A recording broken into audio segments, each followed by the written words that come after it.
সম্মানিত হাজিরিন, আপনারা সকলেই অবগত আছেন যে কিছুদিন পূর্বেই আমাদের এক ভাই, এই দেশের সম্পদ, প্লেন ক্রাশ করে, যুদ্ধ বিমান ক্রাশ করে তিনি ইন্তেকাল করেছেন। এটাকেই বলে হুব্বুল ওয়াতন, দেশপ্রেম, দেশকে মহব্বত করা, দেশকে ভালোবাসা।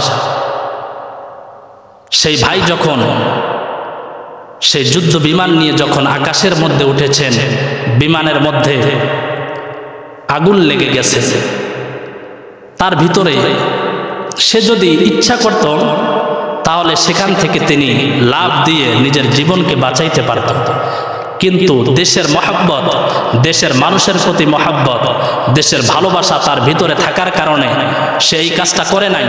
সে চিন্তা করেছে, আমি যদি এই প্লেনটাকে, এই যুদ্ধ বিমানটাকে যদি আমি এখানেই ছেড়ে দিয়ে আমি যদি লাফ দেই, তাহলে হয়তোবা এই প্লেনটা ঘন বসতির মধ্যে মানুষের উপর পড়বে, পড়ার কারণে মানুষের ক্ষতি হবে, মানুষ মারা যেতে পারে।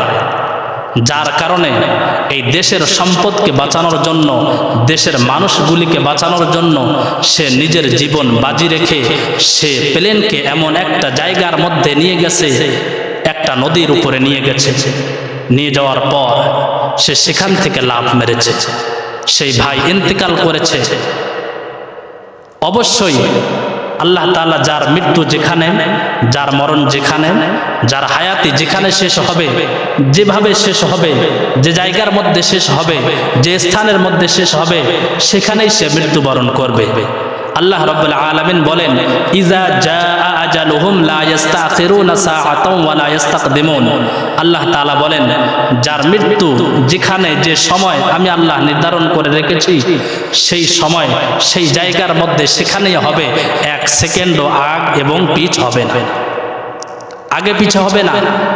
যথা সময়ের মধ্যে, যথা স্থানের মধ্যেই তার মৃত্যু আসবে, সে ইন্তেকাল করবে।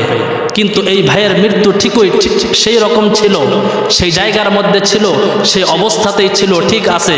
কিন্তু এই ভাই আমাদেরকে একটা শিক্ষা দিয়ে গেছেন যে দেশকে কিভাবে ভালোবাসতে হয়, দেশকে কিভাবে মহব্বত করতে হয়। তার স্ত্রী ছিল, তার সন্তান ছিল, তার স্ত্রী তাকে কতই না ভালোবাসত, সন্তান তাকে কতই না ভালোবাসত, কিন্তু সে কি করেছে? তাদের মহব্বতকে দূরে সরে দিয়ে, মা বাবার মহব্বতকে দূরে সরে দিয়ে, স্ত্রী সন্তানদের মহব্বতকে দূরে সরে দিয়ে সে দেশের চিন্তা করেছে, দেশের মানুষের চিন্তা করেছে। যার কারণে সে আমাদেরকে একটা শিক্ষা দান করলো, শিক্ষা দিয়ে গেল যে দেশকে ভালোবাসতে হবে এরকম করে, কোনো স্বার্থ ছাড়া। দেশের কাছে কোনো মা নাই, দেশের কাছে বাবা নয়, দেশের কাছে স্ত্রী সন্তান নয়। আমি দেশের জন্য, আমার প্রাণ যদি যায় তাহলে আমি দেশের জন্য শহীদ হয়ে যাব। সে আমাদের ভাই, তিনি ইন্তেকাল করেছেন। অবশ্যই অবশ্যই আমরা তার জন্য দোয়া করি, আল্লাহ তাআলা তাকে যেন জান্নাতের মধ্যে উচ্চ মাকাম দান করেন, এবং আল্লাহ রাব্বুল আলামিন তার পরিবার পরিজনদেরকে যেন ধৈর্য ধারণ করার তৌফিক দান করেন, এবং এরকম দেশপ্রেম, আল্লাহ প্রেম, মানুষ, দেশপ্রেমিক আল্লাহ রাব্বুল আলামিন প্রত্যেকটা ঘরে ঘরে যেন আল্লাহ রাব্বুল আলামিন পয়দা করে দেয়।